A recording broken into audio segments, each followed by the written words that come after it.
What's good? This is your boy, the Dope Black Lawyer, also known as Josh Jones, ESQ, and this is Law and Hip Hop, the number one place to get legal information and advice for looking at cases that impact black people and black culture, and as well as hip hop culture. So if you're into any of the above, you're in the right place.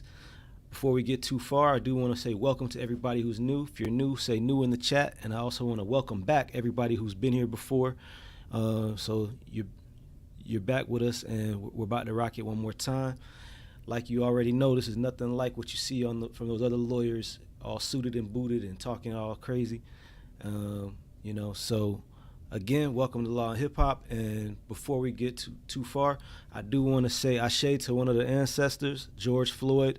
Today marks 3 days since he was violently murdered by those police officers in Minneapolis at the age of 46.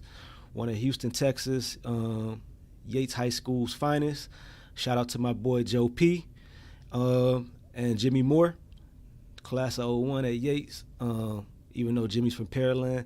But nonetheless, let's go ahead and get into it. Let us know where you're watching from today. You know, as always, I'm live from the 305, which is Miami-Dade County. So let us know right now in the chat where you watching from. All right. Cool. So let's go ahead and get into the headlines. We've been talking about Pras and his case for quite some time. We know that he was recently convicted of, taking kickbacks from a rich guy from Asia. And now he is back in the news, and he's doing it all wrong again. He still does not have a dope black lawyer, but he's suing 50 Cent, Kyrie, Irving, and Rolling Stones over social media posts and news articles saying that he was an informant for the feds. So, basically they're trying to say the lawsuit they plan to bring it is going to be here in Miami. Pras lives in Palm Beach County from what I could gather, but they're going to do it down here in Dade. But basically they're trying to say that he never was an informant, but instead that his testimony was that he passed some information on to the police that he thought they might want to know. However, he never was like an official informant. So like an informant is someone who is kind of working for and with the police or some type of agency.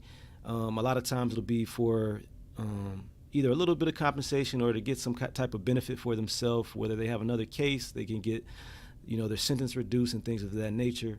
So Pras is saying he never had a relationship like that, but when he did find out information that he thought was troubling, he did feel the need to let the FBI know so they could do what they wanted, whatever they felt they needed to do with that information. So basically they're saying, for an artist in hip hop, this is a big deal to be accused of being a rat. It's going to affect his career negatively and things of that nature. So Pras is suing, but not only is Pras suing, but Pras's criminal defense lawyer is also suing, saying that his street cred is also in question because in the past he's been known to be one of the big top lawyers at death row. He represented and got Snoop Dogg acquitted back in the day of a murder charge, and he's represented several other people in hip hop as well. So he also intends to bring a lawsuit. So Pras is not letting the story die. He still has not been sentenced. So we'll be talking about Pras from one of my favorite groups of all time, the Fugees, and we'll keep you posted on what's going on with Pras. In another story, it just seems like it never stops. But a sheriff from some little small county in Oklahoma is being charged for pointing his gun at a black man while off duty nonetheless and saying, "Run, nigga, run." So this was captured on video, and this happened on April 24th. It took 3 weeks of investigating for them to bring charges on May 17th. and he demanded that this black man run for his life, an employee at a metal company. And this little small county, McCurtain County, Oklahoma, it's got all types of crazy stuff going on. It's one of these places where they're passing laws like and trying to pass laws like the ones that they're doing here in Florida with the crazy governor. But there's several other politicians who are being asked to resign due to allegations of wrongdoing. So they're attacking the diversity, equity, and inclusion laws, and causing what we will call racial terrorism. So I don't know how much we'll follow this story. Luckily, this brother was not actually shot by this crazy sheriff, but he does face charges. This sounds very similar to what happened with Meg Thee Stallion and Tory Lanez, except we know they were leaving a party and had been drinking, and Tory pointed his gun at Meg and told her to dance. So it very sounds very familiar to that. Tory was found guilty, and he's facing up to 22 years, I believe, for these actions, and I think no less than like 10 or 15. So he's gonna get some time, and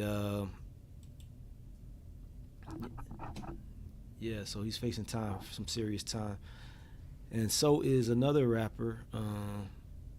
This time we're talking about Fetty Wap, who was sentenced to 6 years yesterday for his role in a drug trafficking scheme. It sounds like the scheme started back in 2019 and went through sometime in 2020. Fetty Wap was saying that he was doing this because he needed to continue to be able to feed family and take care of people. He sounds a little bit remorseful, but they were smuggling drugs. I mean, all types of drugs. They had crack, fentanyl, pills, all types of stuff, over 100 keys. So Fetty Wap, he's gonna be going to prison for a little while, 6 years sentence. The mandatory minimum was going to be 5 years, and they're using hidden compartments in cars and the U.S. Postal Service to move these drugs. I hope that everything goes okay for Fetty Wap. He doesn't end up being somebody's trap queen while he's incarcerated. But he sounds like he knows he did something wrong and that he has to face the time. So 6 years is not as bad as it could have been, but it's too long for me. I don't want to do no time. So stay strong in there, my brother. And staying up in the East Coast, we're going to talk back about the city bike Karen, as she's come to be known. Her actual name, Sarah Comrie, has a GoFundMe where, as of yesterday, they had raised, as of about 5 days ago, they had raised $90,000. Let's see what they're up to now. So now they're at $123,920. But if you remember, City Bike Karen, is the woman who accused a young black man of taking a bike that was for her, and she faked tears, and she turned him on, turned him off, and she saw she wasn't getting her way, and now she is first she's 6 months pregnant. She works at a hospital. She had on her hospital attire, and she was placed on leave. So they've got all types of stuff going on. They've been posting, evidence, but the evidence that they're posting actually has been debunked to show that the young man had the bike before she did, and they're hiding certain things and removing certain things off of the evidence they're showing from where she, I guess, eventually reserved the bike. But she's got a lawyer now and supposedly has legal bills that are mounting. So they have a GoFundMe for City Bike Karen that I know none of y'all want to contribute to, but just to give you an idea, we're going to show you what she's working with. So right now she wants to fight being branded a Karen. So they've raised $123,920 of their $120,000 goal, so that they're going to get that money. So Bob Rowe says that his niece became embroiled in a much publicized incident with a city bike that unfairly painted her as a racist Karen. The facts have since been proven that this is a lie, but the damage has been done. In fact, she is a dedicated healthcare worker who is 6 months pregnant. She holds racial justice and equity dear, blah, blah, blah. She does not wish to become a cause, but the legal bills to save her livelihood and her reputation are mounting. Update. Sarah and her family are deeply moved by this extraordinary show of support. She wishes she could thank each of you individually. It looks like MSM is finally starting to present the full story, but there are still so many vile things on Twitter, TikTok, and YouTube. And she and her husband have been doxxed and threatened, and people have come to their building. Getting her a lawyer on TV has been a big help in getting the truth out, but her entire life remains in limbo. So people are actually donating to this cause. We already saw last week how ridiculous it was, and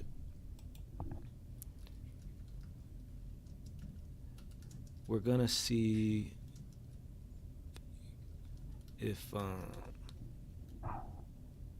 we can find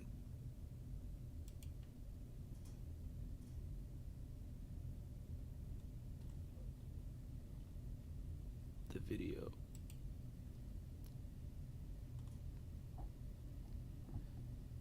So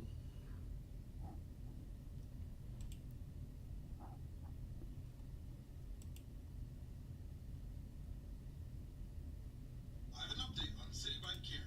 It looks like she got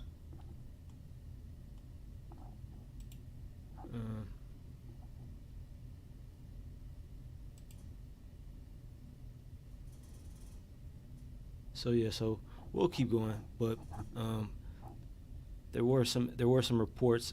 I should have had it ready, and maybe I'll share it with you if this story keeps going. But there were some reports showing that her receipts tend to be not authentic. But we'll just move on to the next story because it's a doozy. You never know. You don't think that people could top it, but they do. So there's a man who was pulled over for a DUI in Colorado, and he says that it wasn't him, but it was his dog that was driving. So the man was arrested. He was going 52 miles an hour in a 30-mile-per-hour zone. He tried to switch seats with his dog inside the car. So he moved over to the passenger, put the dog in the driver's seat, and then got out of the passenger seat like nobody saw him do that, right? So the police were already there. They said that he showed signs of intoxication. If saying that the dog was driving is not a sign enough, then what else do you have to do? But when they pulled him over, the man had 2 warrants out for his arrest. He was reported to be driving 90 miles between 2 cities in Colorado when they pulled him over. So the man was medically cleared at the hospital, and then he was booked in jail for his warrants and for a DUI. The dog was given to the acquaintance of the man, and the police said the dog does not face any charges and was let go with just a warning. People, you can only get so far with trying to put things on your pets. The police saw what happened. Why was he trying to switch seats? It was too late. It was a wrap. But I don't know. It's just a silly, funny story. So moral of the story is don't drink and drive. Be smart. If you feel like you're a little intoxicated, pull over to the side of the road. Put your keys in the back seat, in the trunk. Don't sit behind the wheel. Sit, in the back seat or in the passenger seat, and be careful that you're in a safe place so that if anything is to happen, it could hopefully nothing will happen, but if it does, there'll be lights and there'll be maybe cameras and things to deter people from doing bad things to you. But what a story. And that leads us right into the next story involving a Republican city council member in Rhode Island, Matthew Riley. He was found asleep in his car with a crack pipe. And basically, you see the picture, nobody wants to be found asleep like that ever, right?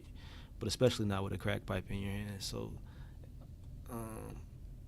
since this happened, Matthew Riley has resigned from being the head of the local Republican Party.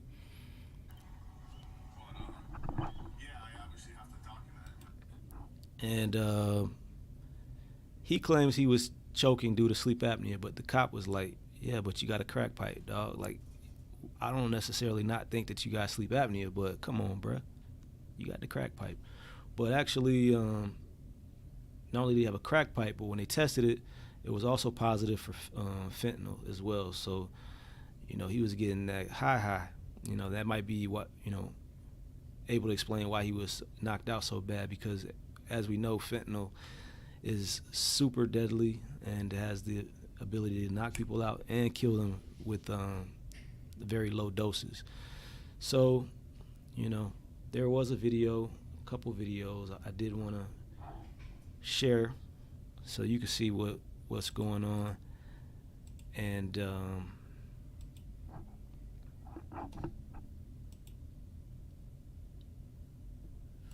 let me know what you think about it. All right.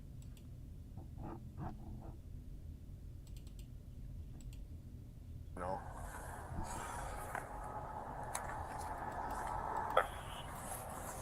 Alright. Road's open, Pras. You're gonna stop, try not to, you can have that back. Thank you. There will be no arrest. What? There will be no arrest. No, are there any drugs in the car or anything like that? No, nothing. Alright. The officer questions Riley about his drug use. He's forthcoming and discusses struggling with addiction. How long have you had this problem, man? It was a relapse. I've been clean for 13 years. Alright.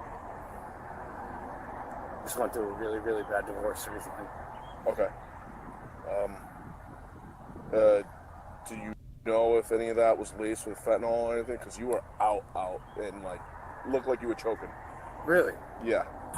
That's why somebody literally sprinted and flagged me down because they thought you were having a heart attack or choking. No, not that I know of.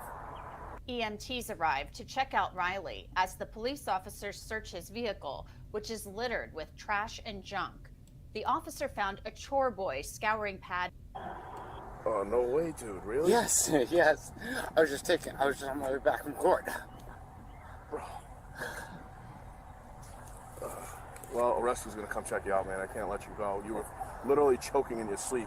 Somebody So, as you can see, he got caught, but he had no actual crack. So, the moral of the story is not smoke all the crack before the police get there. But that's why he was not arrested, because he did not actually have crack. He had drug paraphernalia, which probably is a misdemeanor, and the officer decided not to arrest him for that. But Matthew did resign, and hopefully he gets help. He had a relapse. He admitted he was dealing with drug issues in the past, and now him and his wife just got a divorce. So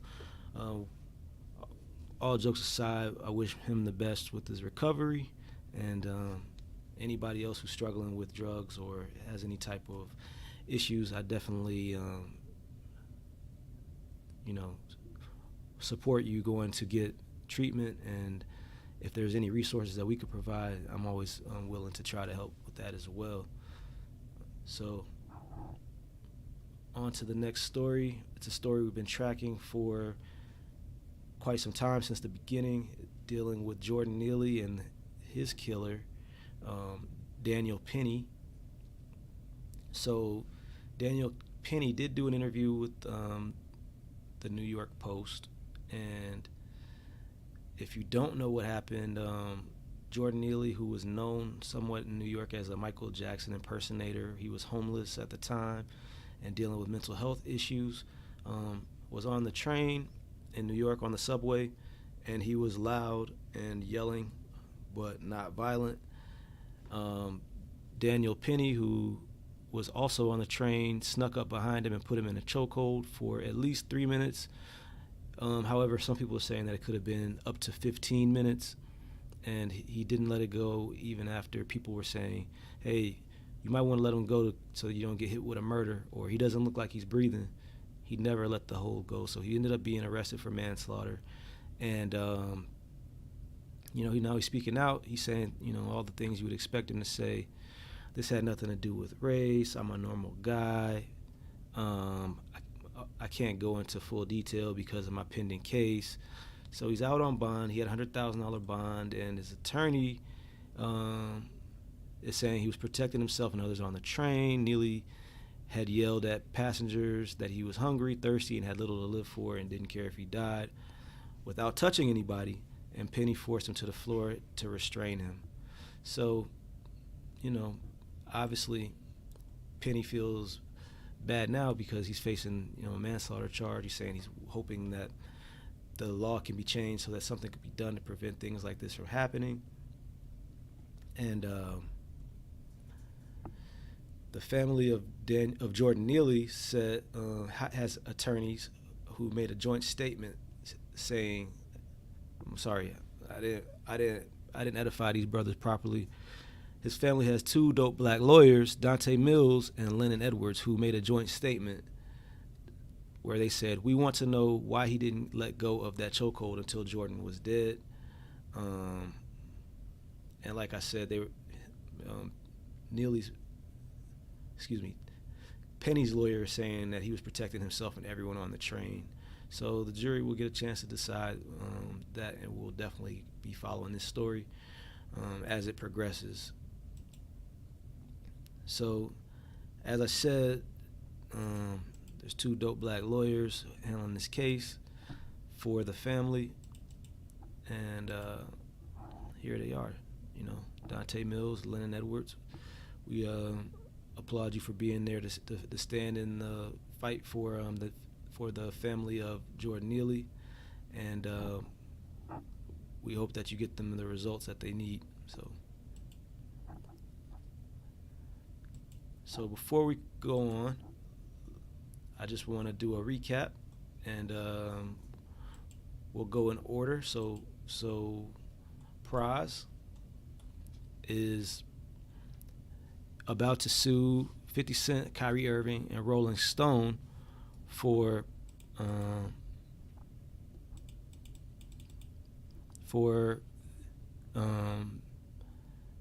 labeling him a snitch based on things that he testified to in court. That's going to be coming up. And there was a police officer in Oklahoma who, while off duty, approached a black man, pointing a gun at him and demanding that he run, nigga, run. He was arrested, and he faces up to 10 years in jail for the felony that he was arrested for. He was just arrested last week. Fetty Wap was sentenced to 6 years for drug trafficking, over 100 kilos between 2019 and 2021. He said he was doing that to provide for his family and the other people who he was taking care of, and was remorseful about it. He's gonna be going to prison very soon, and we wish him the best with facing the consequences of what he did.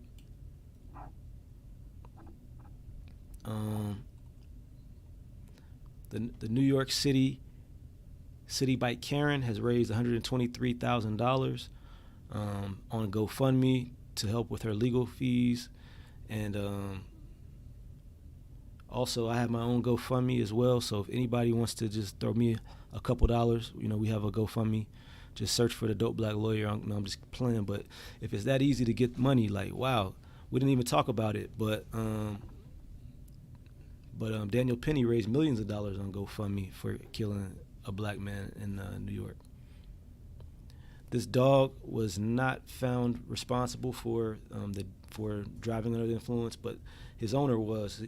The owner of a car in Colorado claimed that his dog was actually the driver of the vehicle when it got pulled over and was arrested for DUI. Foolish. And a Rhode Island city councilman was found in his car and checked on and found to have had a couple crack pipes, and when they were tested they had fentanyl and cocaine residue, but was not arrested because there was no drugs. And the story we just talked about involving Jordan Neely's killer, Daniel Penny, he's come out and made statements saying the things you would expect someone to say who's facing a manslaughter charge. You know, he feels bad, but he doesn't feel responsible. And that's where we are. So we've gone through the stories. Let me know what you think about any of those stories. Anybody have any thoughts? Put them in the comments. I'd love to hear what you have to say. But we're going to move on, and we're going to talk about a story which actually happened in South Florida. It's similar to a story that a lot of people have heard of in the past, dealing with McDonald's, you know, the infamous McDonald's lawsuit from the early 90s. But this time, in 2019, there was a young girl. Her family filed a lawsuit against McDonald's and the franchise owner because the nuggets were so hot that when a nugget fell into her lap and got stuck between her leg and the car seat, it burned her leg, leaving a permanent scar. So this happened in Tamarack, Florida, which is in Broward County, the county right above Miami-Dade County, for those who are not from down here. And Upchurch Foods was found negligent, but McDonald's was also determined to be liable for failure to provide instructions on safe handling of food. So you would think that a McDonald's restaurant, they have all these policies and procedures, and all of the franchises are supposed to follow these policies and procedures. You would think they have policies and procedures for everything.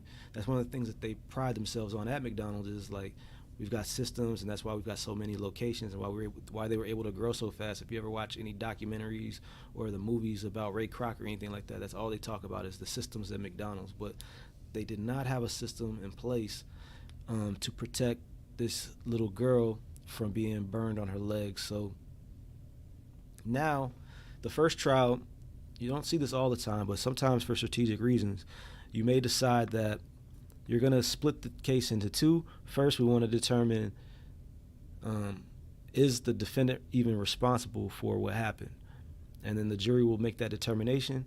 And if the jury decides that the defendant is liable, then you'll have a second trial where the jury will only focus on how much will it cost the defendant for being responsible for causing the injury to the person. So they're awaiting the second trial right now.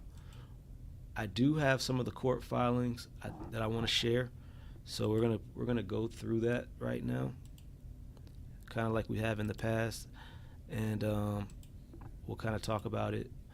So, like I said, this happened in Broward County. You can see up here, and the parents of the little girl are the named parties, because you don't name kids under the age of 18 as parties to the lawsuit. So it's the mother, Falana Holmes, and Humberto Caraballo Estevez as mother and father of OH, a minor, versus Upchurch Foods, who is the franchise owner, and McDonald's USA. So the lawyers for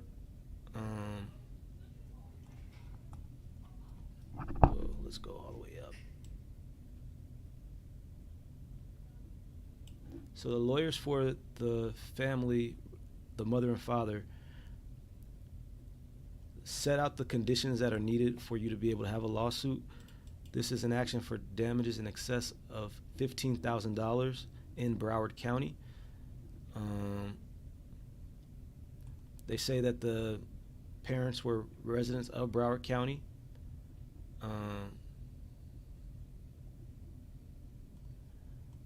The defendant was a Florida for-profit corporation doing business in Broward County.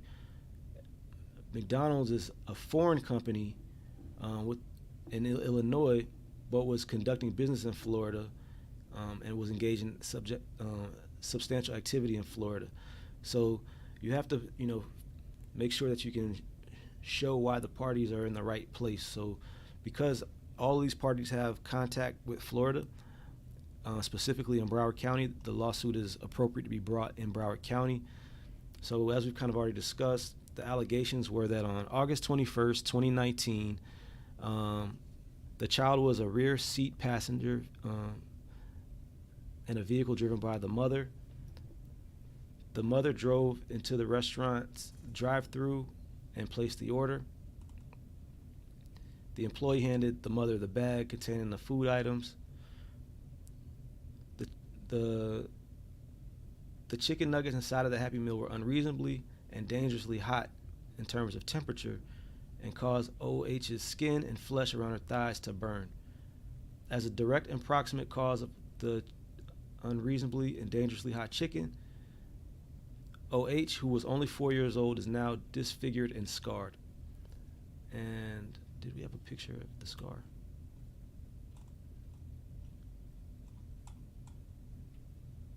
No, not on this one. Okay. So we'll just keep going.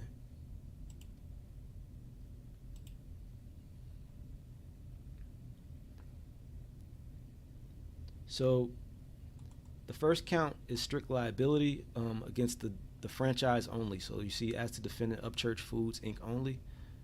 So they were in business to generate a profit, and they were selling food and beverage, including chicken nuggets, at that time. At all times, Upchurch Foods operates its restaurant through its owners, employees, and agents, who were acting within the course and scope of their respective employment or agency. So everybody was doing this business on behalf of Upchurch Foods. Upchurch Foods was getting the benefit of all of the different things that they were doing. They were making money as a result of the owners, the employees, etc. So they placed for sale and distributed to the mother of OH food, chicken McNuggets specifically, that it knew or should have known would be handled by OH and her mother in an ordinary manner. So basically they knew that, chicken McNuggets are made to be eaten, so that chicken McNuggets would make contact with OH and or her mother's skin. So they knew or should have known that the McNuggets were unreasonably and dangerously high in temperature. Knew or should have known that the McNuggets it intended to provide were defective, harmful, and unfit for human handling, let alone consumption. So basically, they're saying that they knew or should have known that by serving this hot food that somebody could be burned. Also, they had a negligence count only against Upchurch Foods,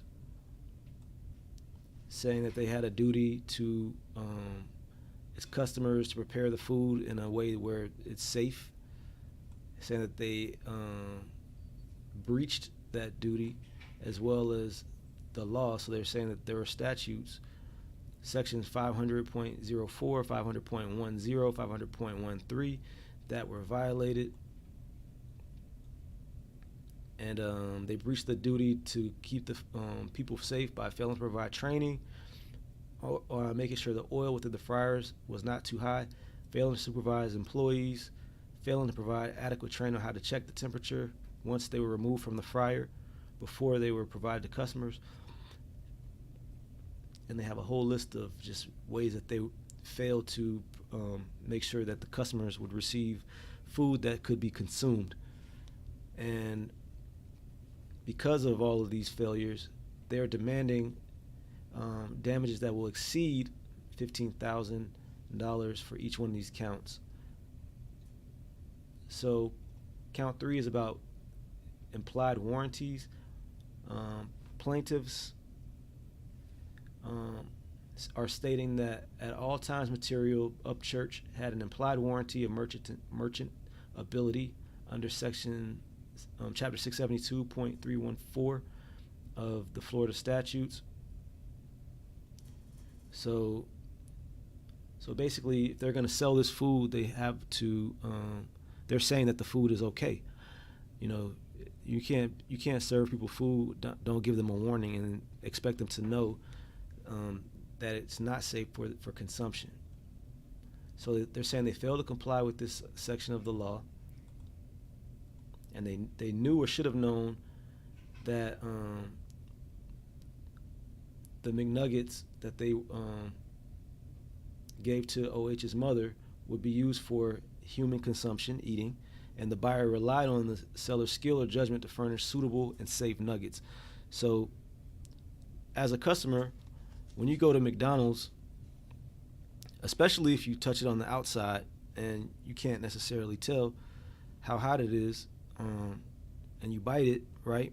That's not what happened here, but if the inside is so hot, you wouldn't know if the outside is not hot. So sometimes the inside could be hotter, but this time the nuggets were so hot when they gave it to them that the nuggets fell onto the girl's leg and immediately burned her and was stuck between her car seat and the seat belt, and it just continued to burn her. All right.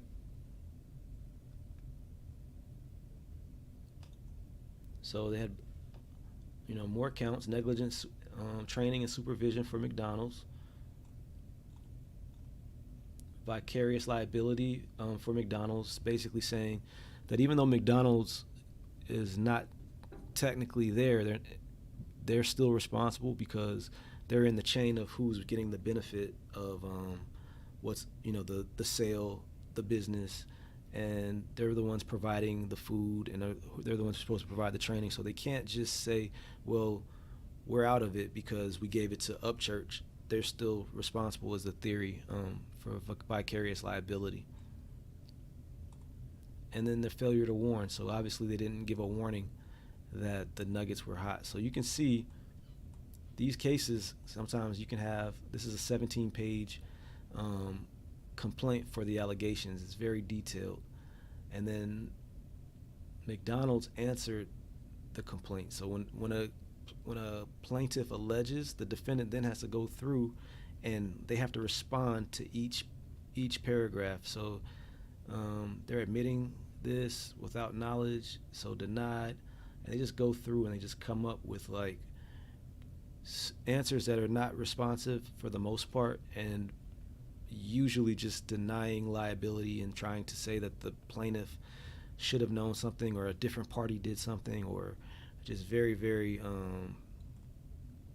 dismissive of the allegation. So look, this allegation these are not directed at McDonald's. So McDonald's was not count 5. So they say the defendant admits that Upchurch was a franchisee, independent contractor. They deny all the remaining allegations. So they just go and they respond to what the plaintiff has set forth as the allegations.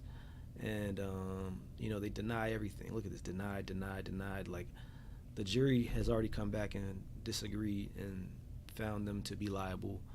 They come up with these affirmative defenses.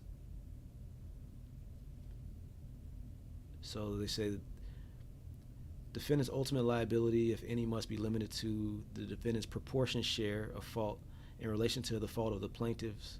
So they're blaming the plaintiff. So the plaintiff could, be at fault too. They're talking about reducing the claims by the plaintiff. They're talking about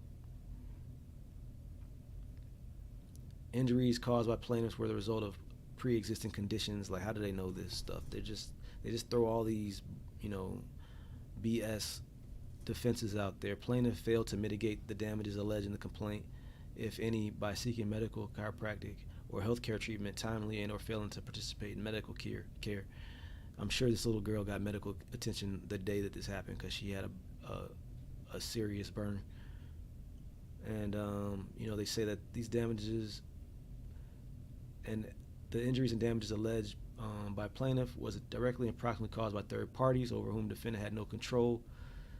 again, pointing the finger at somebody else. So this is why you got to make sure you get a dope lawyer, specifically a dope black lawyer. Actually, at the time when they filed this, there was a dope black lawyer who was involved in this case, but I'm not sure if he was still involved at the end. So they're saying they want a jury trial as well. So, and then there's more, but I'm not gonna just keep going and going. You know, they submitted the franchise agreement, trying to say why they're not responsible, and there's depositions. So just to give you an idea,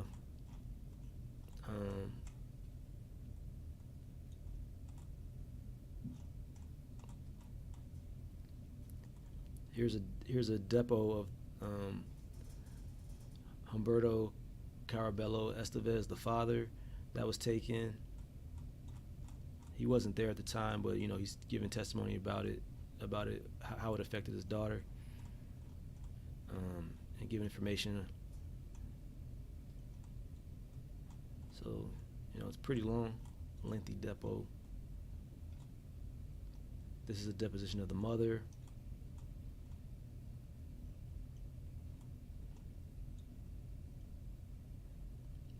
Mother works in healthcare, so she knows what to do when her child is injured. They just ask you questions and questions to try to find out if there's anything relevant that they need to be concerned with, finding up more evidence and things like that. But both parents got deposed.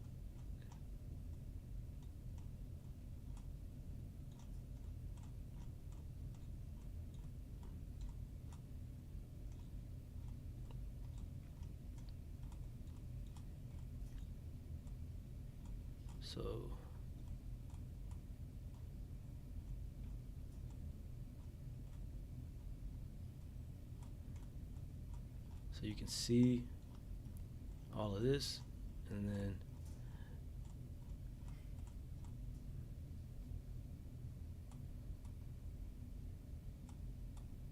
there's another depo here of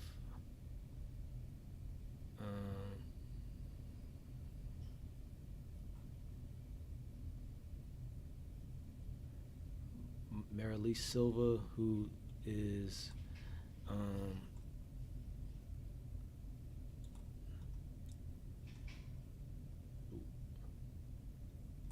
one of the owners of the franchise, or excuse me, manager. She's the manager of Upchurch Food. So they depose. Everybody gets deposed in the case. That's how you kind of determine what the value of the case is going to be. We'll probably go through in another case, more detail about how that works.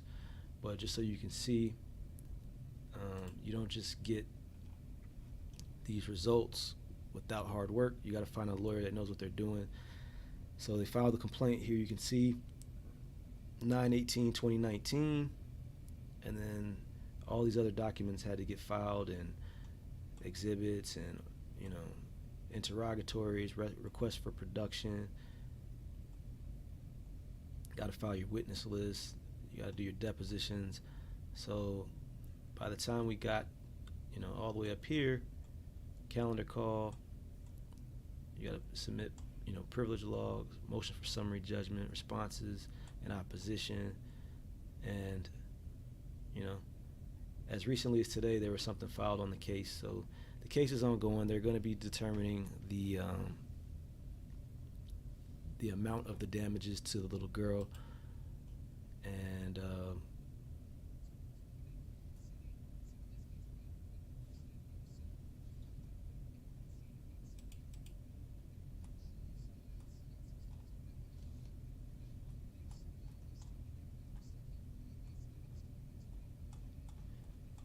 where's that sound coming from?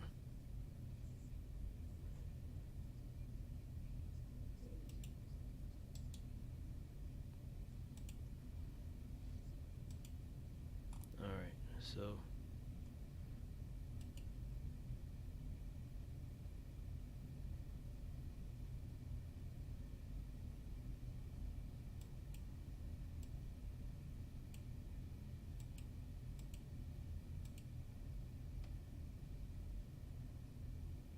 here you see the mother handing the food back.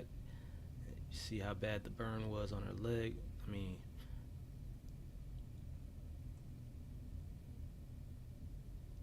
all this stuff is captured on video. There's evidence. You know, you don't expect when you get your food from the window that's going to happen to your child. The little girl's in the back seat. So there you go. I just wanted you to be able to see the burn. So it was a pretty bad burn. Tell me, what do you think? Do you think that the little girl's mother should have known that the food was going to be that hot? Or do you think that the McDonald's should have been held responsible as they were in this case? Do you think that it's 50-50 or anything like that? Let us know. But with that being said, we've made it again to the end of Law and Hip Hop. It's been a lot of fun going through with you today. There's going to be more stories. There's always more stories. If there's anything that you want to know in particular, you got to let us know so that we can, talk about it. So you can ask questions in the chat or the comments. You can send us an email to holla@dopeblacklawyer.com. You can send us an audio message to speakpipe.com/dopeblacklawyer. Any way that you want, you can reach out. Dope Black Lawyer on every major social media platform. So, we're here for you. We want to be the resource. If you need a Dope Black Lawyer, also reach out to us so that we can make sure to, connect you with lawyers. We have a nationwide network, and we're working on making that an international network. But right now, it's nationwide. Most of the major cities where they have sports franchises, especially, but even in other places, more rural and places where there's not necessarily a lot of black people, we still have contacts. If it's not a Dope Black Lawyer, it's dope lawyers who are, for the culture, anti-racist, things of that nature. So until next week, this is gonna be the end. I'll see you next time. Peace.